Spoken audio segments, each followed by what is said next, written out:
रेल्वेत नोकरी टेंडर मिळवून देण्याच्या आमिषाने 1,39,00,000चा गंडा, 5 जणांविरोधात कुपवाड पोलीस ठाण्यात गुन्हा दाखल.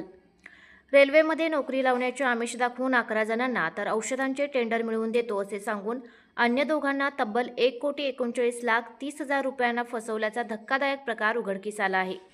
या प्रकरणी कुपवाड पोलीस ठाण्यात 5 संशयितांविरुद्ध गुन्हा दाखल करण्यात आला असून मिरज आणि कुपवाड परिसरातील पीडितांना तक्रार दिली आहे.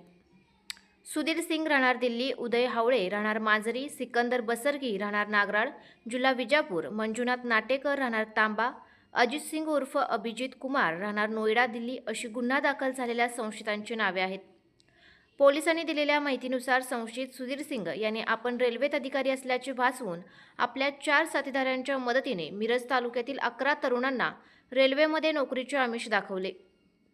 विश्वास संपादन करण्यासाठी संशयितांनी रेल्वे विभागाचे बनावट जॉईनिंग लेटर तयार केले आणि त्यावर बनावट शिक्के मारून ते खरे असल्याचे भासवले. या बदल्यात वेळोवेळी RTGS, UPI आणि रोख स्वरूपात 1,24,30,000 रुपये उकळले. तसेच संशयित अजित सिंग उर्फ अभिजित कुमार याने शीतलनाथ चौगुले आणि सचिन पाटील यांना रेल्वेमध्ये औषधांचे टेंडर मिळवून देतो असे सांगून 15 लाख रुपयांची फसवणूक केली. ही फसवणुकीची रक्कम 10 जुलै 2023 ते 20 जानेवारी 2025 या कालावधीत संशयितांना देण्यात आली. सचिन पाटील यांच्या कुपवाड येथील घरात या व्यवहाराच्या बैठका झाल्याचे तक्रारीत म्हटले आहे.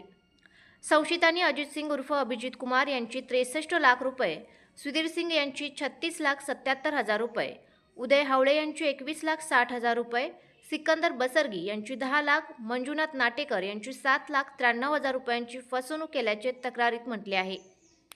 फसवणूक झालेल्यांमध्ये सचिन महावीर पाटील राहणार कुपवाड, शीतलनाथ श्रीधर चौगुले, अक्षदा शीतलनाथ चौगुले, रुबीना अकबर बेगम, अक्षय सुभाष चौगुले सर्वजण राहणार मिरज, गुलाब नवी सय्यद राहणार शास्त्री चौक मिरज, आरती खिचडे सांगलीकर मळा मिरज, सुशांत संधी राहणार सलगरे तालुका मिरज, प्रताप सिंग जगताप राहणार करोली तालुका मिरज, सचिन माने राहणार इस्लामपूर, भूषण पाटील राहणार हिंगणगाव, निवास पाटील राहणार तुपारी तालुका वाळवा आणि सचिन निकम राहणार पुणे यांचा समावेश आहे. कुपवाड पोलीस या प्रकरणाचा अधिक तपास करत असून यामागे मोठे रॅकेट असण्याची शक्यता वर्तवली जात आहे.